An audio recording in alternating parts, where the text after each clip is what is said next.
হেই বানিয়াচংবাসী, আপনারা সবাই কেমন আছেন? আশা করি অনেক অনেক ভালো আছেন। কারণ বানিয়াচং সাগর দিঘির পার ভাইরাল গাছ আসিল, ওই গাছটা আসিল। কারণ এই গাছের এখন পাতা নাই। আপনারা কি সেলফি তুলতে পারো না, ভিডিও করতে পারো না? আপনারা দেরি করেন না, আরেকটা গাছ দিতে আছে, পাতা মোতা সবই আছে। এই গাছের নিচে আসবেন, ছবি তুলবেন।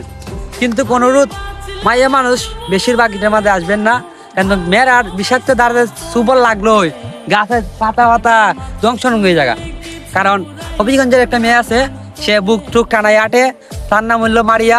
অবশ্যই তোমরা মারিয়া চিনেন। হবিগঞ্জ পাতা চুরি দিতে গেছে, গাছে পাতা সাতা যা আছে। হবিগঞ্জের মানে মারিয়া একদিন আইছিল আমাদের বানিয়াচং সাগর দিঘির পার, এই গাছটা নষ্ট করছে। কারণ এই গাছটা আমরা দেখছি অনেক পাতা আছে, এই গাছটা যেন সুন্দর হইলা, গাছটা জীবন নতুন করে জীবনটা পায়। আপনারা কি দেখবেন ভাইয়েন, সবাই ভিডিওটা শেয়ার করে দিবেন। যারা আমার ফ্যান ফলোয়ার আছেন, যারা আমার মন থেকে ভালোবাসেন, অবশ্যই একটু ভালোবাসা দিয়ে আসবেন। এই গাছের জন্য দোয়া করবেন, গাছটা যেন আল্লাহ তাআলা তারে অনেক বড় করে, আর গাছে যেমন বাদাম টাদাম ধরে, আর আমরা যেমন হাওয়া দাওয়া করতে পারি সবাই। আর সবাই সুস্থ থাকবেন, ভালো থাকবেন। আল্লাহ হাফেজ।